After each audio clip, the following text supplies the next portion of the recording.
A woman I'd never seen before walked into my baby shower holding a gift bag, hugged my mother like they'd known each other for years, and said, "I can't believe I'm finally meeting the girls. Mom's told us so much about you both." My name is Helen Osgood, and for a full 3 seconds, I genuinely thought she had the wrong address. She didn't. My younger sister Winifred, standing beside me, went pale in a way I'd never seen before.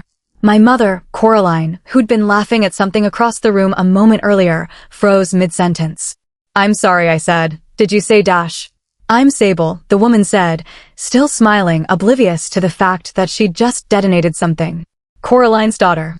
"Well, one of them. There's 3 of us, actually. I'm the oldest." I looked at my mother. My mother, who had raised Winifred and me in a small house outside a town called Faro Bend, who had told us our entire lives that our father had left when we were babies and never looked back, who had never once, in 29 years, mentioned another family. Coraline's face had gone the color of the cake behind her. "Sable," she said, her voice tight, "I think there's been some kind of misunderstanding, Dash." "There's no misunderstanding," Sable said, her smile finally faltering as she looked around the room, at me, visibly pregnant, at Winifred, at the banner that read, "Welcome, baby Osgood," and slowly began to understand that whatever she thought this gathering was, it wasn't that. "You invited me. You said this was your granddaughter's shower, that you wanted your families to finally meet." The room had gone completely silent. "Mom," I said, my voice barely above a whisper. "What is she talking about?" My mother didn't answer right away. She stood there, gripping the edge of the gift table, looking between Sable and me like she was trying to decide which version of the truth might still be salvageable. "I can explain," she finally said, which is the sentence people say right before they confirm the worst version of whatever you're imagining. It took another 20 minutes, most of the guests quietly excusing themselves to the kitchen or the backyard, before I got anything resembling a real answer.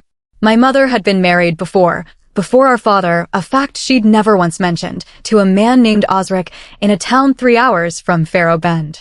They'd had 3 daughters together, Sable and 2 others, twins named Marlo and Delphi, both apparently in their 30s now, both living less than 4 hours from the house I'd grown up in. "Why," Winifred said, finally finding her voice, "would you never tell us we had sisters?"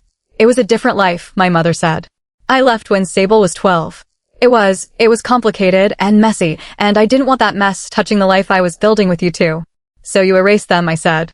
"For 29 years. "I didn't erase them," she said, wounded, like I'd accused her of something worse than what she'd actually done. "I sent birthday cards. I called sometimes." Sable, still standing there holding a gift bag for a baby she'd apparently believed was her own niece, let out a short, bitter laugh. "Sometimes. Twice a year, if that. And you told us Helen and Winifred didn't know we existed because it would confuse them. Not that you'd hidden us like some secret you were embarrassed by." I sat down slowly in the nearest chair, one hand on my stomach, trying to process that I had 2 more sisters I'd never met, that my mother had built an entire separate, secret relationship with a whole other family for reasons she was only now badly trying to explain. "How long," I asked quietly, "has this been going on?" "The birthday cards. The calls. All of it." My mother's silence answered before she did. "The entire time," she finally admitted. "Every single year." I didn't sleep that night. I lay awake next to my husband, Desmond, who'd spent the entire baby shower fielding confused questions from guests he didn't have answers to either, and I ran the math over and over. 29 years. 3 daughters my mother had quietly maintained a relationship with, cards and calls, an entire hidden thread of her life running parallel to the one Winifred and I had grown up inside. The next morning, I did something my mother didn't know about. I messaged Sable directly. She responded within the hour, and what followed was a 3-hour phone call that rearranged everything I thought I understood about my own childhood. Sable told me their side, how our mother had left when Sable was 12, Marlo and Delphi were 9, how she'd promised to get settled and come back for them. How that promise had quietly evaporated into occasional birthday cards and calls that got shorter every year. "She used to tell us she couldn't visit because your dad didn't know about us," Sable said. "That if he found out, it would destroy the new family she'd built. We spent our whole childhood being told we had to stay a secret to protect 2 half-sisters we weren't even allowed to meet." I felt something cold settle in my chest. "She told you that?" "That we were the reason she couldn't have a relationship with you." "Word for word," Sable said. "For almost 30 years. Which meant my mother hadn't just hidden one family from the other out of some vague, messy complication, like she'd claimed at the shower. She'd actively used each family as the excuse for neglecting the other, telling Sable's side that protecting us was the reason for the distance, while telling Winifred and me nothing at all, erasing them completely so we'd never even think to ask. I hung up the phone and sat with that for a long time before I called my mother back. "We need to talk," I said. "All of us. Actually talk, this time, no more half-truths." I asked my mother to meet me alone first, before any group conversation, at a coffee shop halfway between our houses.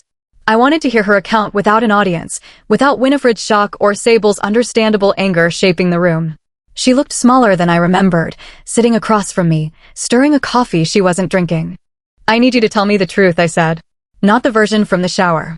Did you tell Sable's family that Winifred and I were the reason you couldn't be part of their lives?" She didn't answer immediately, which was, by now, answer enough. "It wasn't a lie, exactly," she finally said. "Your father was very traditional. He genuinely didn't want a complicated blended situation. I told myself I was protecting everyone by keeping things separate.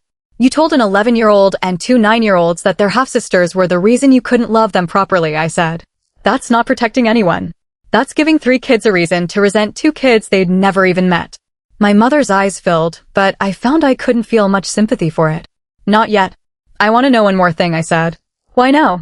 Why invite Sable to my baby shower, of all things, without telling me first?" She was quiet for a long moment before she answered. "Because Sable's been asking to meet you for years. And I'm not getting younger, Helen. I thought a baby might finally be the thing that made all of this feel worth untangling. I thought if everyone met organically, in a happy moment, it would go easier than if I sat you all down and explained 30 years of decisions I'm not proud of. So you used my baby shower," I said slowly, "as your excuse to avoid an actual honest conversation." Again. She had no answer for that one either. 3 weeks later, I organized what I refused to call a reunion, because it wasn't one none of us had anything to reunite over. I called it a conversation instead. Sable, Marlo, Delphi, Winifred, my mother, and me in a private room at a restaurant I'd chosen specifically because it was neutral ground, nobody's home, nobody's territory. Marlo and Delphi, the twins, arrived cautious, clearly having heard filtered versions of the shower incident from Sable. Winifred sat beside me, still processing her own version of betrayal, not just that we had sisters, but that our mother had let an entire relationship exist in secret for 3 decades while insisting our father leaving was the only fracture in our family history worth mentioning. I let everyone speak. That was the only rule I set.